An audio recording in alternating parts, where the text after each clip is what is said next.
Using Tom Tom. Please. Can I? Good boy.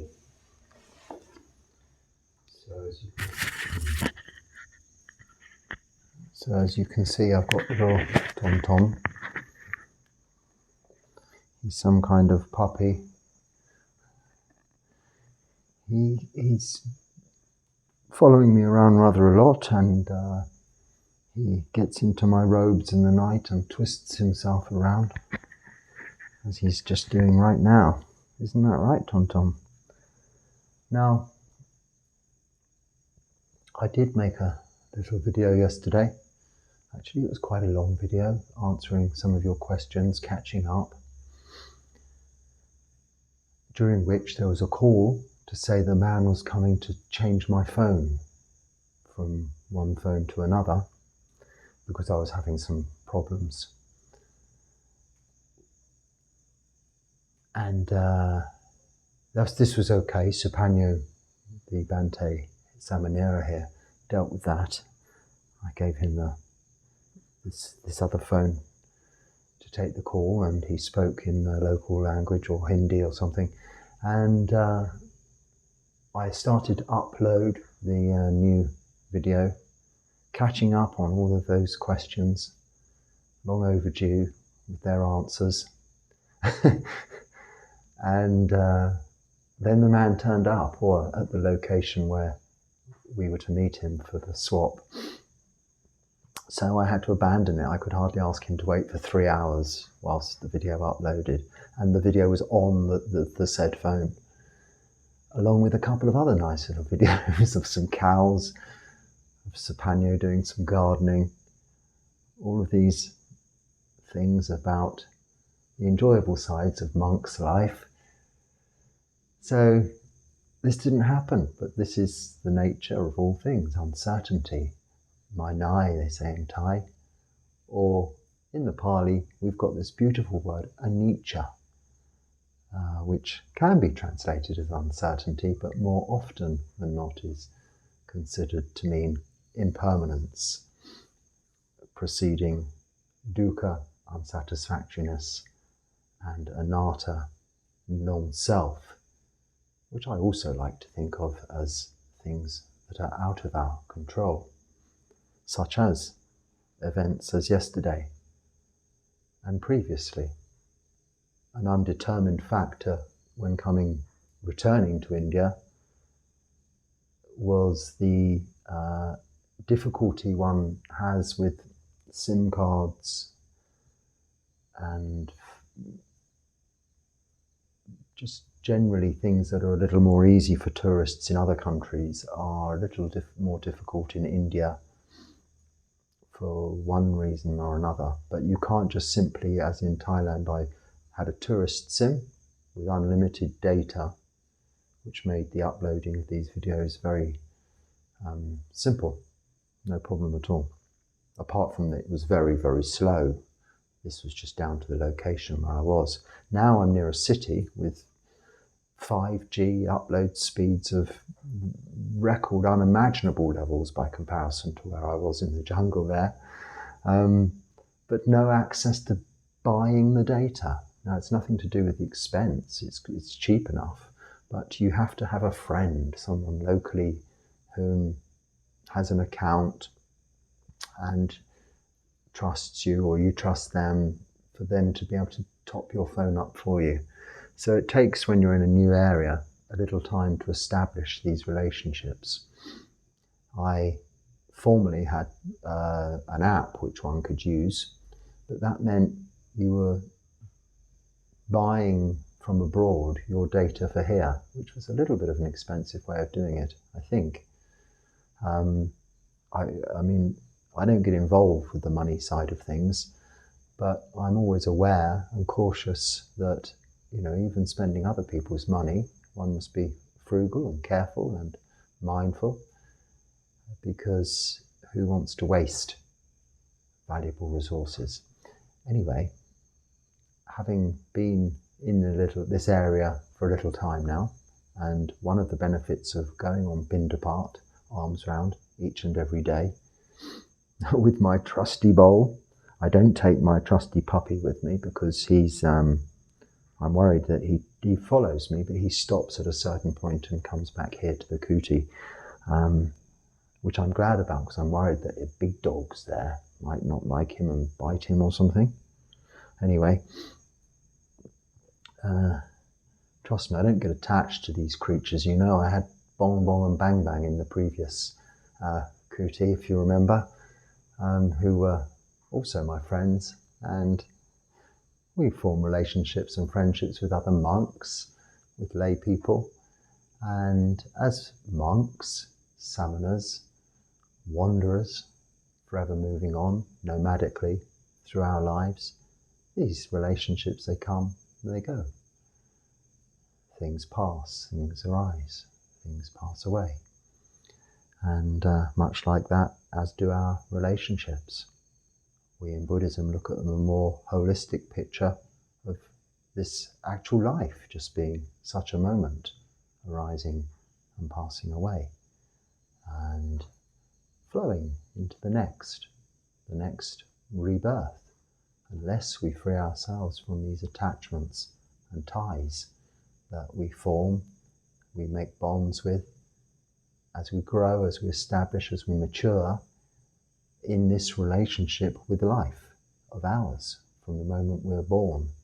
We are naturally inclined towards survival. It is within our human nature. It's within our human nature to eat, to nourish our body for growth and for basic sustenance, for survival. This requires the natural instinct to actually go out and hunt. Originally, this was how we would get our food. So this is a part of our very nature. And another word for nature is Dharma. It's the teachings of the Buddha, in one sense, with a capital D, but in another sense, it is Dharma, the truth, nature, the very existence of ours within this universe is Dharma, and all that we are exposed to are dharmas, the dharmas of arising phenomena, passing away phenomena, physical feelings, mental emotions. And one regards these little relationships of ours similarly, also with our human relationships, with our families, with our parents even. Usually it is our parents who will die before ourselves in the natural order of things. And this even so, it's known, it's a fact, it's a dharma, it's the truth, but we still grieve. Because our natural tendency is towards survival, protection, caring. So we redirect this energy of ours, this energy we have in nature, towards the wholesome rather than the unwholesome. Now, by this I mean we have this natural inclination to protect not only others, but to survive ourselves. And we can name this, we can label this. Now, I'm not fond of naming and labeling and putting all these systems in place. But where the Buddha was very clever in his teachings is he did make a lot of numbered lists. And we can go from 1, 2s, 3s, 4s, 5s, 6s, 7s, 8s, 9s, 10s, through to 16s and up to 108 of lists there, which are available for really identifying our various paths in lives and how to deal with things and how to explain things. But the very basics of it are really the practice of sila, moral virtue, samadhi, meditation, and panya, wisdom, and, as I formerly just mentioned, anicca, impermanence, dukkha, unsatisfactoriness, and anatta, things being out of our control. When we know that, when we understand that, when we experience these attachments, this clinging we have to existence, to life, and to the Pali word samsara, which is the cycle of rebirth. And it is that clinging and that attachment we call fetters, ties, that brings us back to be reborn time and time again, not only in future lives, if you understand that, but if you aren't able or willing or inclined to understand that at the moment and just apply this principle within this lifetime, we are reborn continuously in each and every moment. One minute we're happy, another minute we're sad. These are symptoms of contentment or discontentment. This is continuously flowing throughout this life, one moment to the next. One moment yesterday, I was about to finish recording a video for you to watch yesterday evening. In the very next moment, that video was wiped clean from the phone halfway through its upload, as was the live chanting in the morning, which the data ran out about 30 seconds into the whatever you'd call it, broadcast, I don't know. So these things are uncertain, but what is certain is we're born. And as a result of birth, we will age and get sick, and we will die. And when we know this certainty, and we know the reality, the truth, the Dharma of nature, we can apply it logically and say, right, well, I have all this energy that I could put into woe and despair and grieving. We have to grieve at the loss of a loved one, of course. But very often our grief or our worrying is on things that haven't even happened yet, or things that have happened in the past that we can do nothing about. And when you think of that logically, what's the point? If it's happened, you can't change the past. We can't go back there. It's gone. And really anything that is going to happen in the future, when you understand those fundamental characteristics of existence, of uncertainty, unsatisfactoriness, and uncontrollability, why even possibly imagine that you can predict what will happen in the next 5-10 minutes, as was evident yesterday, doing this, or in our lives. I didn't know a month ago I would be here now, in a different country, a different culture, different languages, different food, different weather. Actually, much better weather. This is a very temperate climate, this part of India, central, southern India. You couldn't really get more into the middle of India than this. It's really, if you look at this triangle, it's bang in the middle. Weather-wise, we've had some rain, some storms. Last night, I was going to do what I'm doing now, but this is a tin roof, and not being in the jungle, it isn't covered with the matting of foliage as the tin roofs in the jungle are, and therefore the rain very loud. Even bang bang, well, bang bang, not bang bang. Oh, good job. It's not a girlfriend. If you get the name wrong, it would be in trouble, wouldn't it? Bang bang. What's your name? Tom Tom. It's pure coincidence. It's got one of these double names. I made the names up for the dogs in Thailand. Bang bang and bong bong. That wasn't their names at all. It's just what came to mind.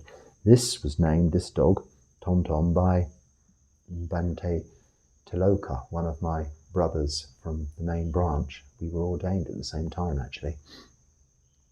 Him a little before me, so he's an hour or so, or a few minutes or so senior to me. And we hold this as important because it's our only hierarchy. The length of time we have been in the robes. Nothing to do with education or the age of our bodies, because this is, of course, is irrelevant to the practice. Intellectual knowledge, learning, is absolutely irrelevant. You can take the great Thai Forest Masters, or perhaps even going back in history to the likes of Milarepa, if you've heard the legendary tales of, he was a true and existing descendant of Padmasambhava, who took Buddhism north through into the foothills of the Himalayas and then up into what then became Tibetan Buddhism and the Vajrayana school traditions. I think, I could be a little bit wrong with my facts there, it's not the tradition I've been trained in or practicing in, but that's the stories I've heard, seen, read.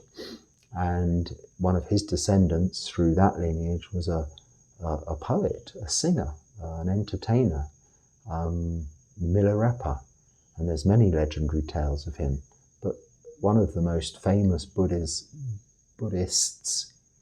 and one could call him a Buddha in the sense of an awakened being, an enlightened being, we would just refer to as an arahant in this southern school of Buddhism. But Buddha is someone who is awakened, but we refer to the Buddha, Siddhartha Gautama, of the Sakyamuni tribe, as Sama Buddha, which means perfectly awakened, as in he became awakened, enlightened, outside of a Buddha sasana. So there had been there was no Buddhist religion, no former awakened being for him to learn from. He had to work it out from scratch himself and discover the Four Noble Truths and the Noble Eightfold Path, which he taught in the Dhammacakka Sutta a few days back at a Sala Puja when he visited Sarnath to find his former 5 ascetic friends and teach the Dhammacakka Sutta. The Dhammacakka Sutta being the setting the wheel in motion of Dharma, the truth of suffering, cause of suffering, end of suffering, and the path leading to the end of suffering, that Noble Eightfold Path. Now, by following that Noble Eightfold Path, right view, we understand these characteristics of existence. Right intention means we keep sila, moral virtue. All of our intentions are good. We may have accidental situations, we might accidentally tread on an ant walking from A to B. These things happen. That is not intentional killing. It's not breaking the first precept of killing. It wasn't intentional. Of course, if it was done through pure clumsiness and mindlessness, so not paying attention, then there's some negative karmic result. But ultimately, it's to some extent neutral, being the result was unintended, unforeseen, and can be attributed to anicca, dukkha, anatta. So uncertainty, suffering, and things being out of our control.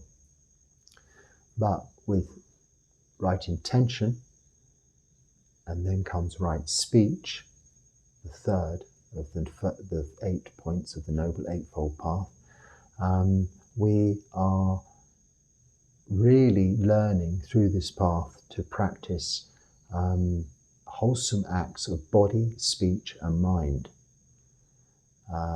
All of our actions in body, as long as well intended and morally virtuous, will only lead to good results. So positive actions will result in positive vipaka, the results of karma. Karma just meaning action. If I'm repeating myself a little bit, it's because I'm not sure whether I said this in the last video or in the video that I made which you never got. So I'm just maybe covering things again from what I talked about yesterday.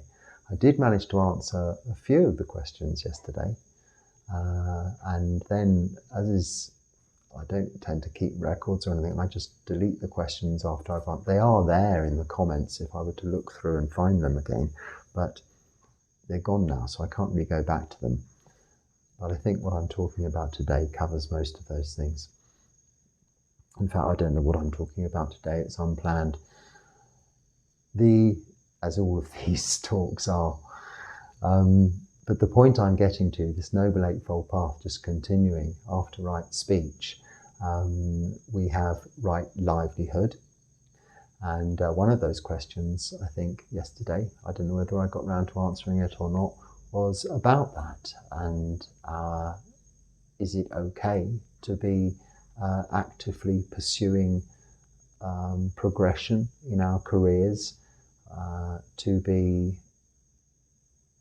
or really to enjoy our jobs and to have that attachment that I was referring to our work?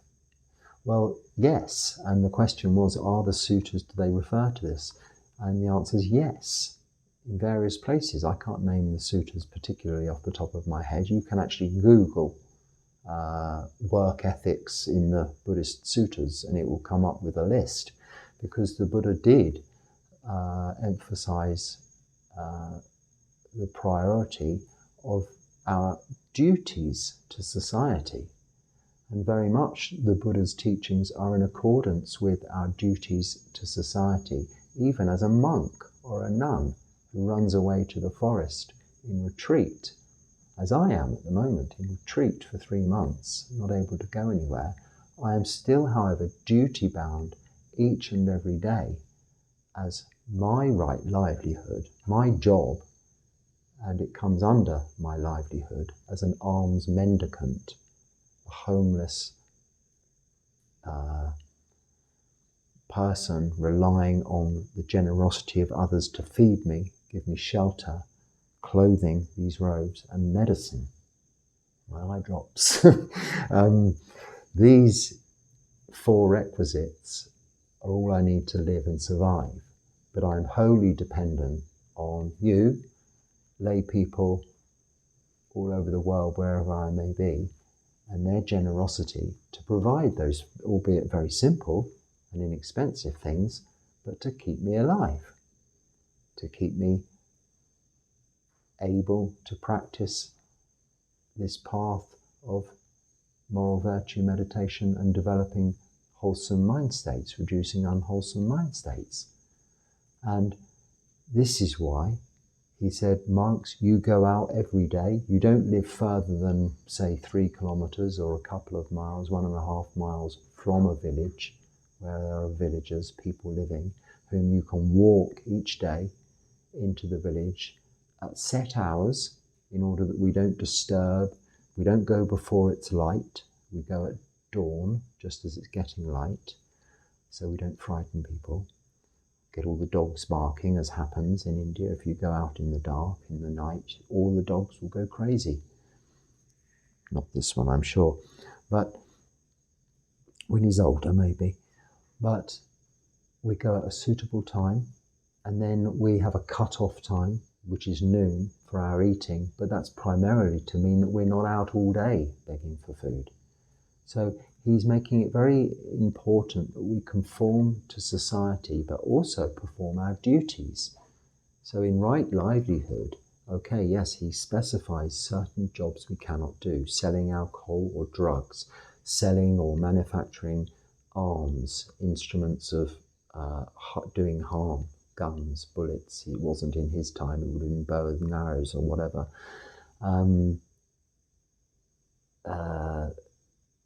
What are the other things? Human or slavery, trafficking, this kind of things, or what would you call it? Sexual slavery, all of these nasty, it's quite evident, isn't it? The wrong livelihood, but right livelihood, sama. I've forgotten the Pali word for that one in the Noble Eightfold Path. We chanted actually, sometimes at the end of our morning chanting. What's it? Sama. I can't remember. Anyway, Like Sama, rightly or perfectly enlightened Buddha, Sama Sambuddhasa means perfectly enlightened one. Namo tassa bhagavato arahato sama Sambuddhasa means perfectly enlightened one. Perfectly enlightened one means he didn't have a teacher, he was self-taught. He became enlightened of his own accord, without the reliance on the Dharma that we have. So if we become Buddhas, we're not Sama Sambuddhas, Sama Sambuddhasas, Buddhas. So right livelihood for us monks is that. And for lay people, as in the subscriber's question, was is it okay to have enthusiasm and keenness to progress in work? Yes, that is just diligence in your work and your duties to your employer and to this company if you work for a company, or if you work for yourself, your customers, assuming it's right livelihood. If you're working in a situation which is not right livelihood, I can't think of a good example, but you can imagine, then one should look around for an alternative source of livelihood, an alternative living, an alternative job. It doesn't mean you quit straight away. You again exercise your duty to your family and the caring of those that are dependent on you. Before you quit, look around, and then you find something suitable that is right livelihood, and you leave and change job. So certain aspects of our lives, even as monks, we're duty bound to conform with society. There are rules and regulations and differences in this country to where I was previously in Thailand. I could get a SIM as a foreigner in Thailand and have unlimited data. No problem. Here, I have to conform with their regulations, which, well, in this country means you have to sort of all go about things in what I seem as a bit of a dubious way, but it's the way they want it to be done. So you conform with society. If you don't, then you would be an outsider.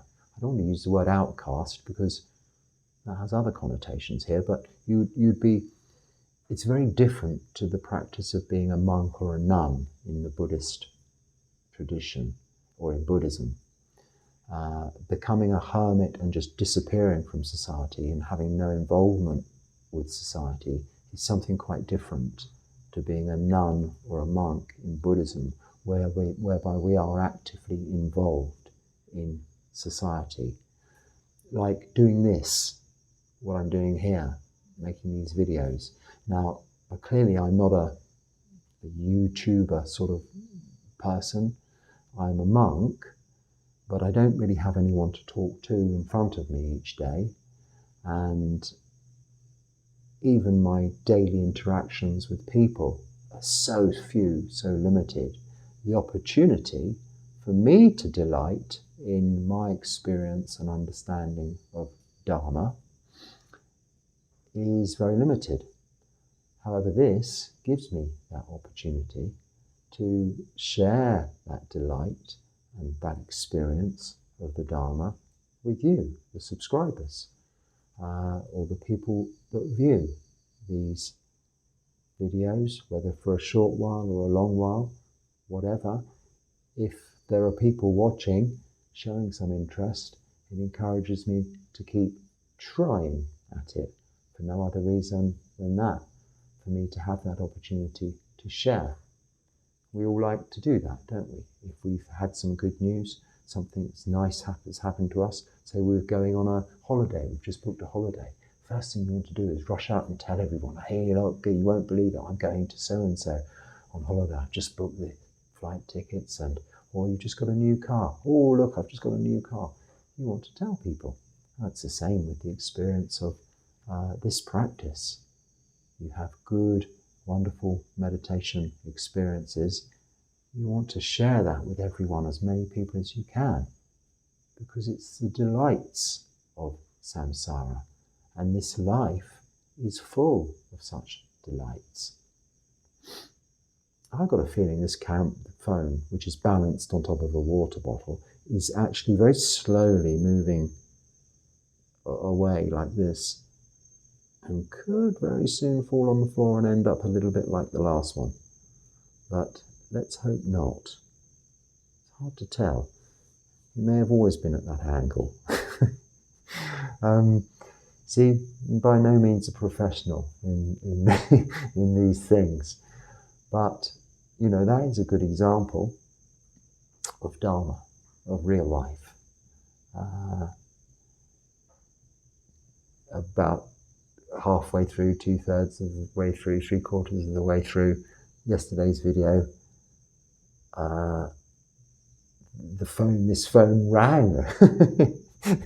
It started ringing whilst I'm making the film, which I didn't think could happen, but yes, clearly it can. And so I had to get up, answer it. It still carried on making the video somehow anyway, and then call Sapanyo to come and speak to the person in Hindi. And this was the person coming to change said phone. But this is life. This is the vicissitudes of life that we face each and every day. In lay life, as people whom are maybe not even meditators, just people practicing or living an ordinary life, going to work, family, social, sporting events, all of these things. Just the same as monks, we have our duties too and our responsibilities to society. But we do dedicate a good deal of our time, the majority of our time, to the practice. And this part of the year, this 3 months, often is dedicated towards a more intensive practice of meditation or a time of study. For me, fortunately, most of my year is dedicated towards intensive meditation. So nothing really changes for me during the Vassa other than this being in one place. And I do make this determination at this time of year to always do the morning and evening chanting. I'm not overly keen on chanting. It's growing on me a bit, I suppose, but it's always seemed a little bit ceremonial to me, a little bit religious. It might sound funny coming from a monk, saying a bit too religious, but you know, this is very much a part of the practice for me is more to do with Sila, Samadhi, Panya, what the Buddha taught. The 3 aspects, categories of the Noble Eightfold Path: moral virtue, meditation, and the development of wisdom. In the Noble Eightfold Path, it doesn't actually say chanting, praying, worshipping. No.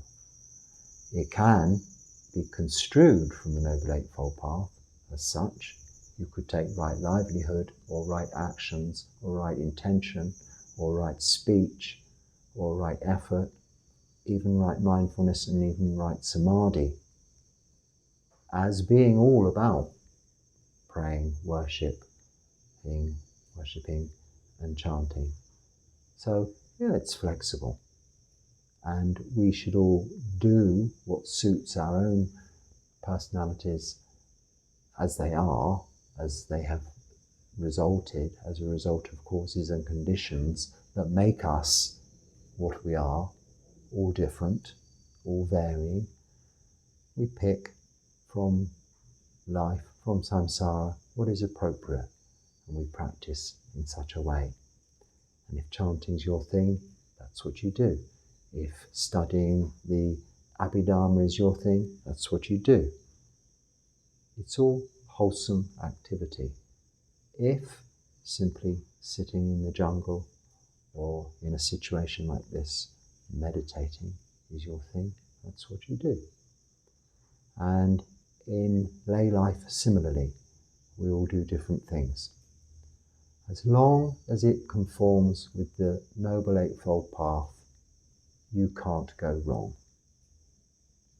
You can call yourself a Buddhist, a Christian, a Muslim, whatever you like, if your life activities are in accordance with the Noble Eightfold Path, you are practicing what the Buddha taught, and therefore you are developing wholesome mind states, reducing unwholesome mind states, eradicating greed, hatred, and delusion, the cause of desire, unwholesome desire or craving, this thirst, this wanting to get, grabbing, clinging, attachment. You're eradicating that. You're slowly eroding that from its foundations, its roots. You're cutting away at those defilements at the root. And when uprooted, you become liberated.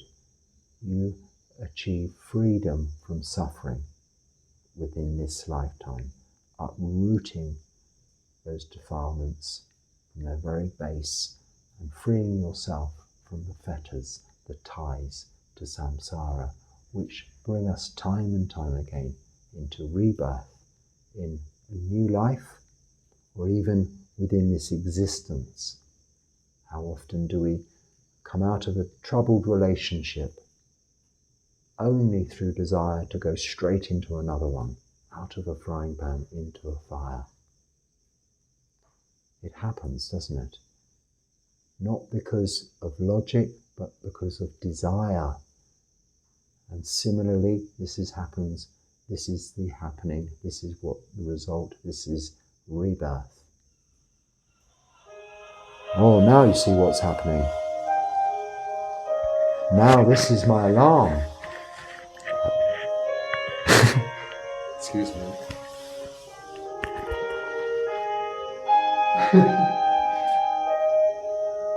Stop. So there we are. That Tom Tom. There's the unpredictability again.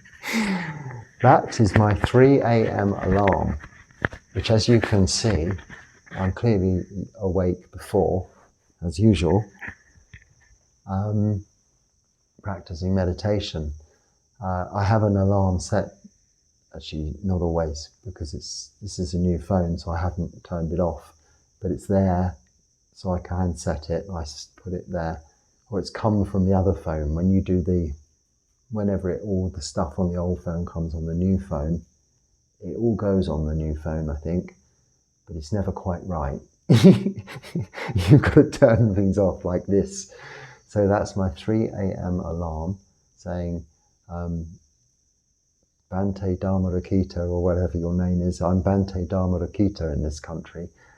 So I'm Phra Dan in Thailand, Bhante Dhammarakkhita. What better way, to identify this whole thing, or not be identified, to really understand this anatta, not self. You become a monk and you keep moving around. No one understands what on earth you are, and even those that do. If you're in India, you're called one thing. If you're in Thailand, you're called another. I'm sure in England I'd be something else. It doesn't matter, does it? What you are is that knows.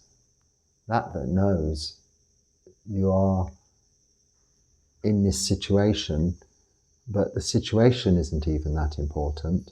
It's how you're feeling, how you're reacting to this situation. And that brings me back to where I was coming from, or getting to, and never did. And that is this clinging, this attachment to usually comparison to what is going on now with the past, or worry and imagination about the future as a result of what you're seeing, what is happening now, rather than just accepting what is happening now as just that. It is as it is. Always drawing comparison, or always predicting with imagination. This is judgment, yes, judgmental. So if we can see everything without judgment, that's just another breath in. That's just another breath out. Okay, I'm now in India, I'm Dhammarakkhita. It's the same breath in, the same breath out as in Thailand, in a very different environment. It couldn't be more different than this. And this and that couldn't be more different than back in England or in America or anywhere else. So all different, but that which knows, wherever this body goes, wherever this thinking mind goes, remains constant in awareness. So we put our trust in that, and put our faith, if we're going to have belief, faith, trust, confidence in the Dharma, the Buddha's teachings. That which knows is awareness. And when we're awake to that, we are awakened. We are seeing clearly. That's what Vipassana means, seeing clearly. How do we understand? How do we come to know this? By watching, just looking. How do we do that? We just sit. We meditate. It's not sort of or breathing strangely. It's none of this. Like in my video recently, a simple explanation of how to meditate. It is just sitting and doing nothing, allowing the body to settle, the mind to settle, so that the body can relax and the mind can become calm. And by doing this, we have the opportunity to then really observe, watch, and see what our emotions are doing. Our emotions are doing. And when we see them, we see they're not meant very different whether we're in this environment or another. Now, when I looked at the screen just then to turn the alarm off, I looked at these walls and these bars on the window. This has actually got glass windows, but normally they don't, these little Indian houses. They just have the bars, which is why they have the bars, otherwise they'd just be open holes. But I looked at it, it looks like a prison cell, doesn't it? And in fact, I think they're probably, you'd say this doesn't look like even a very nice prison cell. But to me, it's not like that at all. I've got tom-tom here and my sitting cloth and my bowl and my sangati, which is the same as when I was in my kuti in Thailand. But they're just my accessories, my accoutrements. They are allowable things. They're things I'm allowed. I'm only allowed my bowl, my 3 robes, a belt to hold my lower robe on, my sangati, which is one of my 3 robes, my razor, a water filter, and a needle and cotton. That's the extent of what I'm allowed to own. The phone you're seeing me through is borrowed. Consequently, it's changed as a result of the old one being excessively damaged through my mistreatment or my abuse towards it in balancing it on water bottles or hanging it up trees in the rain. I'm really not very good at this, am I? Anyway, it's working. You still watch. I'm getting the message out there. I'm talking about the Dharma, which is what I dearly love to do. My name is Dhammarakkhita, protected by Dharma. How nice is that? I'm protected by the teachings of the Buddha.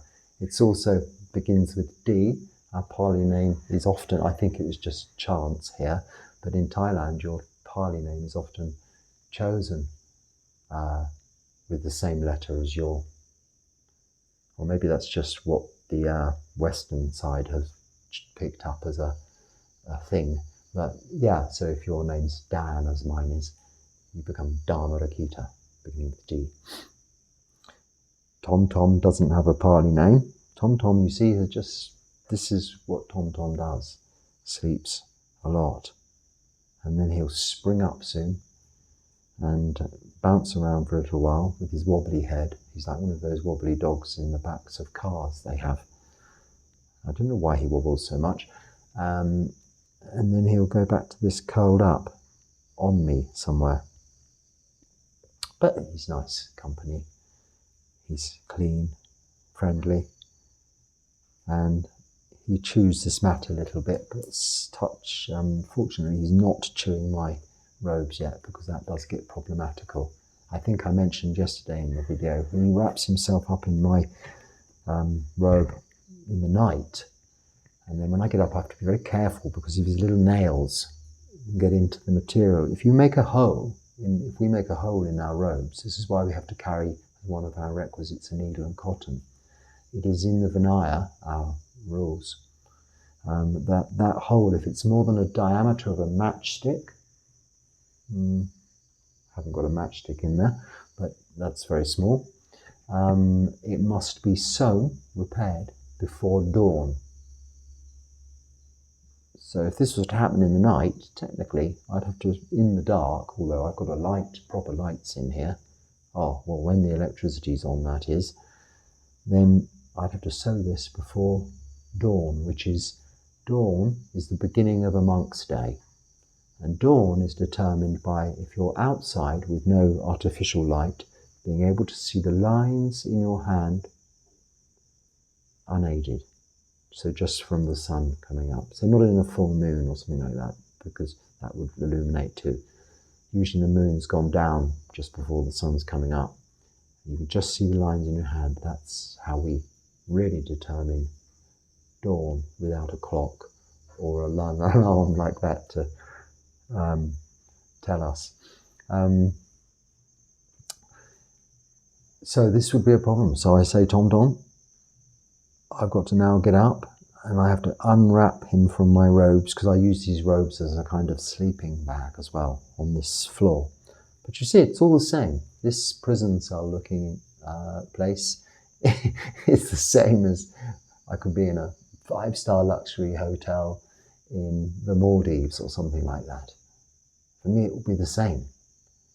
And the experience, which is most important, the most important thing, is not what we're seeing, hearing, smelling, tasting, touching, and feeling. Or even it's not what we're thinking, our emotions, as a result of all that seeing, hearing, smelling, tasting, touching, and the thoughts arising, the judgments arising about those things. It's not about that. It's about our awareness in that. And then when we have clear seeing, vipassana, full awareness in that, and we see those characteristics of existence, of our attachments and our cravings as they arise, and as they disturb us whilst they hang around, and as they pass away, when we can see that clearly, we can become once removed as the person observing, as the knower, and we can put our trust in that awareness. Now that energy is still there, that survival instinct, that craving, that attachment to those we love, to our families, to our little puppies that we may have just a very temporary association with. In Tumkur last Vasa, I had some very good relationships with cows, little local cows, the little calves that were being born to go after whatever, who knows what fate, but short term, as are our lives. But that energy can be redirected, this is where I was coming to, into what we know as these Brahma Viharas. Brahma Viharas is so important to know about this. It means the dwelling place Vihara. This is a Vihara. It's called the Prakriti, which is just some Upasaka guy's name, I think. It's named after. Or Mahabodhi, which is my organization that I'm ordained into, my monastic order, if you like. Mahabodhi Prakriti, the name of this Upasaka guy. Buddha Vihara, Ketohali. Buddha Vihara means a Buddhist Vihara. So as opposed to a big monastery, it's just they have a lot of these in India, little kutis like this in the middle of nowhere, just for a Buddhist monk to go and live in, stay in if he's passing. Because they're here. They're built by lay people that are Buddhists, in the hopes that one day a monk will come and stay there for a while. And this is one of our duties, to do that. There don't seem to be any Buddhists around here, so I'm never really sure the background of all this, but one makes the most of it as a situation, and as I'm doing here, I'm able to share the Dharma with you. So we take this instinctual, natural Dharma, this behavior, this clinging, this attachment, this need for survival, the energy to go out hunting, the energy to procreate, the energy to just eat and satisfy this thirst and this craving, and we redirect it from those unwholesome desires into wholesome desires. So from unwholesome mind states into wholesome mind states, using the 4 Brahma Viharas as our goals, as our objectives, because they are what bring forth the most truly satisfying experience. And they are loving kindness. We call metta as the Pali word, metta. So if you email me and I'll write back, I'll sign it off with metta. So it's with loving kindness towards all beings, from this little puppy to a cockroach over there. It doesn't matter. The cockroach, he doesn't look very nice, but he's a living being. We might be reborn as such. He may have been a monk, maybe not a good one to be reborn like that, but this doesn't matter. All living beings. Sabbe sata sukhi hotu. May all living beings be happy. Then comes karuna, compassion. And compassion should not be a burden, should not be a task. It should arise from that natural energy that we have to care for our loved ones. As a mother, its only child, her only child. As a father, his child. As someone looking after a pet. This is truly compassion.